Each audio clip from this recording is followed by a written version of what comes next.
चीनले केरुङ काठमाडौँ रेलमार्गको सम्भाव्यता अध्ययनको लागि अनुदानमा आर्थिक सहयोग उपलब्ध गराउने, अन्य थुप्रै क्षेत्रको विकासका लागि पनि छुट्यायो आर्थिक सहयोग। बम पड्काउने क्रममा मेसिनबाट चिप्लिएर एक नेपाली सेनाको मृत्यु, अर्का एकजना गम्भीर घाइते। अमेरिकाको फौजदारी संस्था एफबीआईले पूर्व राष्ट्रपति डोनाल्ड ट्रम्पको घरमा छापा मारेपछि डोनाल्ड ट्रम्प उत्रिए कडा एक्सनमा, बाइडेनलाई दिए गृह युद्ध गर्ने गम्भीर चेतावनी। भारतीयले सीमामा घुसपैठ गर्न खोजेपछि प्रदेश 1 प्रहरीले उठायो यस्तो कदम, सीमा नाकाको गस्तीका लागि खटायो यति धेरै प्रहरी बल। देश छाडेर भागेका श्रीलङ्काली राष्ट्रपति सिङ्गापुरबाट थाइल्यान्ड जाँदै काङ्ग्रेस महामन्त्री यादवले नागरिकता विधेयक नअड्काउन राष्ट्रपतिलाई दिए चेतावनी। र नेपाली चियालाई रोक्न दार्जिलिङका व्यवसायीको घिनलाग्दो कदम, भारतले यतिसम्म गर्यो घात। नमस्कार, ग्रेटर नेपाल टिभीले तयार पारेको न्युज अपडेटबाट यहाँलाई हार्दिक स्वागत छ। अब न्युज अपडेट विस्तारमा।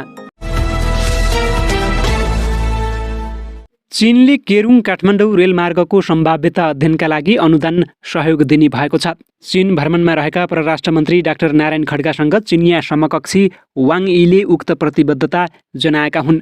यो सँगै चीनको अनुदान सहयोगमा केरुङ काठमाडौँ रेलमार्गको सम्भाव्यता अध्ययन हुने भएको छ। यसअघि चीनकै सहयोगमा उक्त रेलमार्गको पूर्व सम्भाव्यता अध्ययन भएको थियो।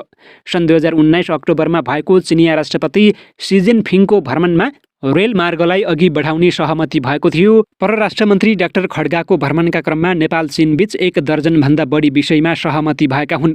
खड्गासँगको द्विपक्षीय वार्ताको क्रममा वाङ यीले 15 अर्ब रुपैयाँभन्दा बढी सहयोग गर्ने बताएका छन्। नेपाल चीनबीच नाकाहरूलाई सञ्चालन गर्न संयुक्त संयन्त्र बनाउने सहमति भएको छ। चीनले नेपाललाई रासायनिक मल उपलब्ध गराउने र नेपालमा रासायनिक मलको उद्योग खोल्नका लागि सम्भाव्यता अध्ययन गर्ने प्रतिबद्धता व्यक्त गरेको छ। विद्यार्थीलाई स्वास्थ्य प्रोटोकल अनुसार भिसा दिने भएको छ। चीनले सन् 2022 को लागि 15 अर्ब 23 करोडभन्दा बढी रुपैयाँ सहयोग गर्ने उल्लेख गरेको छ। 5.5 करोडभन्दा बढी रुपैयाँ नेपालको विपद व्यवस्थापनका लागि सहयोग गर्नेछ। 3 करोड 78 लाख रुपैयाँभन्दा बढी नेपालको मेडिकल सामग्री र साधनहरूको लागि सहयोग दिनेछ। साथै एक चीन नीतिमा आफ्नो धारणालाई फेरि सार्वजनिक गरेकोमा चिनिया पक्षले नेपालको प्रशंसा गरेको छ। खड्गाले चिनिया समकक्षी वाङ यीसँग बुधबार चीनको सान्तोङ प्रान्तको छिङताओमा द्विपक्षीय बैठक सम्पन्न गरेका हुन्। 3 दिने चीन भ्रमणमा रहेका परराष्ट्र मन्त्री डाक्टर खड्गा मङ्गलबार राति चीन प्रस्थान गरेका थिए। मन्त्री खड्गाको साथमा 11 सदस्यीय प्रतिनिधि टोली रहेको छ। खड्गाको टोलीमा परराष्ट्र सचिव, भौतिक पूर्वाधार तथा यातायात मन्त्रालयका सचिव, उद्योग वाणिज्य तथा आपूर्ति मन्त्रालयका सचिव, गृह र अर्थ मन्त्रालयका सचिव लगायतका अधिकारी सहभागी भएका छन्। कर्णाली करिडोर निर्माणका लागि हुम्ला खार्पुनाथ गाउँपालिका 1 लागि बगरमा रहेको नेपाली सेनाको विकास कार्य दलमा कार्यरत एक सैनिकको मृत्यु भएको छ। कर्णाली करिडोर निर्माणका क्रममा चट्टाने भिर छिचोल्नका लागि बम विस्फोट गराउने मेसिन जाँच गर्न जाँदा चिप्लिएर प्राविधिक हवलदार टीकाराम लामिछानेको मृत्यु भएको प्रमुख जिल्ला अधिकारी सीता परियारले जानकारी दिएकी छिन्। उनको बिहिबार बिहान 6 बजे मृत्यु भएको बताइएको छ। मृतक लामिछानेको शनाखतका लागि प्रक्रिया अघि बढिरहेको परियारले बताएकी छन्। उनी मेसिन भएको स्थानबाट 100 मिटर तल खसेका थिए। मेसिन जाँच गर्नका लागि उनीसँगै पुगेका हरिराम विष्ट चिप्लिएपछि उनलाई बचाउन खोज्दा लामिछानेको मृत्यु भएको पर्जीय परियारले जानकारी दिइन्। विष्टलाई भने टाउकोमा चोट लागेको छ। घाइते विष्टको नेपालगञ्जमा उपचार भइरहेको छ। अमेरिकाको फौजदारी अनुसन्धान संस्था एफबीआईले पूर्व राष्ट्रपति डोनाल्ड ट्रम्पको मार-ए-लागो नामक महलमा छापा मारेर खानतलासी गरेपछि अमेरिकामा गृहयुद्ध शब्द चर्चामा आएको छ। राष्ट्रपति कार्यकालको अन्तिम समयमा ट्रम्पले कतिपय संवेदनशील सरकारी कागजात नष्ट गरेको वा घर लगेको आरोप रहेको छ।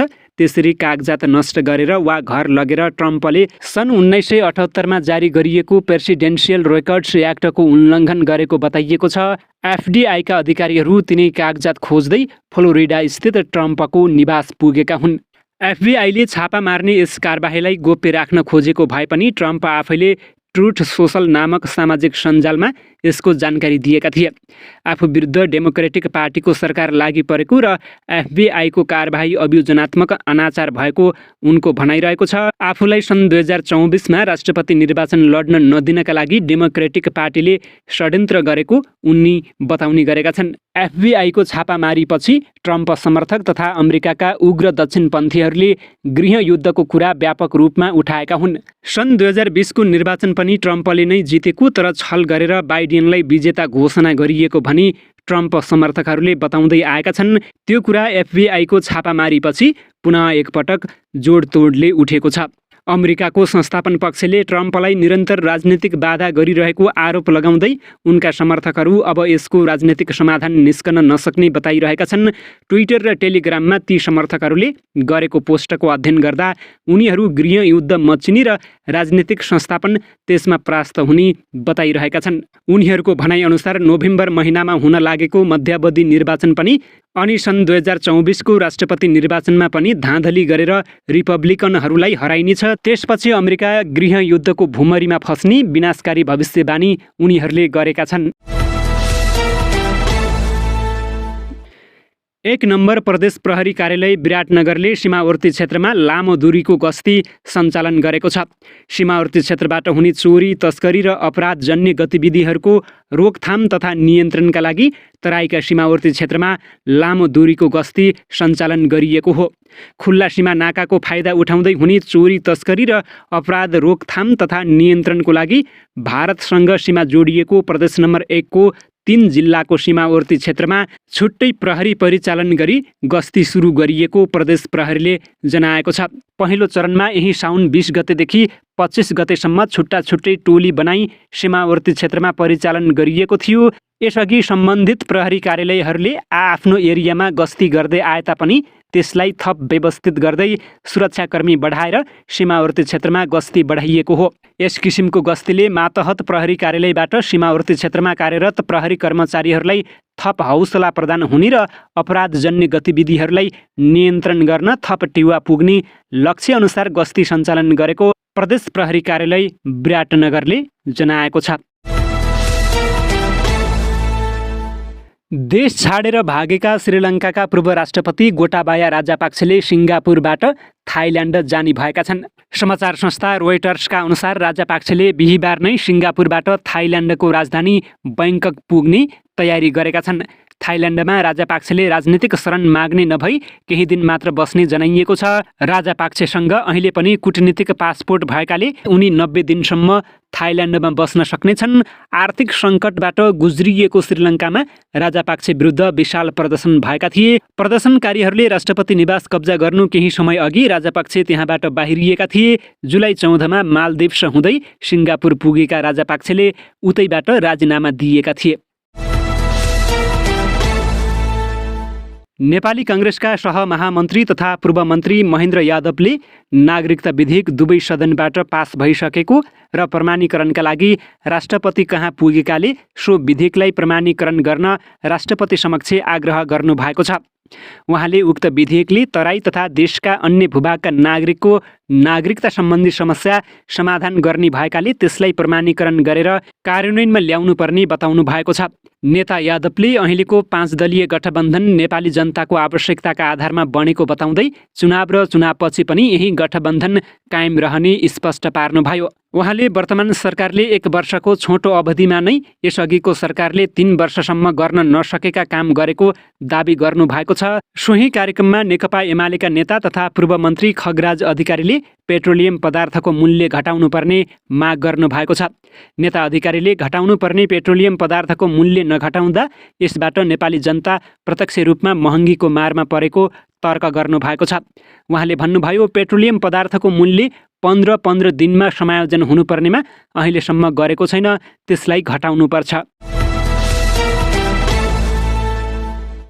भारतीय लोकसभामा नेपालको चिया रोक लगाउन प्रस्ताव पेश भएसँगै नेपाली चिया उद्यमीहरू चिन्तित बनेका छन्। लोकसभामा पेश गरिएको प्रस्ताव भारतीय सरकारले सुनवाई गरिसकेको नभए पनि सुनवाई गरिहाल्यो भने लगानी डुब्ने डरले यहाँका व्यवसायीहरू चिन्तित बनेका छन्। दार्जिलिङका चिया व्यवसायीले भारतीय सरकारलाई नेपालबाट त्यहाँ आयात हुने चियामा रोक लगाउन वा 40% कर लगाउन प्रस्ताव गरेका हुन्। सरकारी स्तरबाट नै यसमा पहल गरिदिनुपर्ने भन्दै व्यवसायीहरूले सरकारको ध्यान आकर्षण गरेका छन्। भारतीय सरकारले चिया निर्यातमा 2-4 दिन मात्रै पनि अवरोध गरिदियो भने यहाँका उद्यमीहरूको लगानी डुब्ने चिया उद्यमी अशोक मुरारले बताएका छन्। भारतले चियामा कर लगायो भने त्यसलाई हटाउने पहल गर्दा समेत केही दिन लाग्न सक्छ। चिया उद्यमी अशोक मुरारकाले भने यदि भारत सरकारले यसमा सुनवाई गर्यो र केही समयमा कर हटायो भने पनि यो बीचमै पनि नेपाली उद्यमीलाई ठूलो नोक्सान भइसकेको हुनेछ। नेपाली चिया निर्यातमा समस्या आउने देखिएपछि नेकपा एकीकृत समाजवादीका सम्मानित नेता झलनाथ खनालले प्रधानमन्त्री शेरबहादुर देउबा समेतलाई भेटेर समाधान गरिदिन आग्रह गरेका छन्।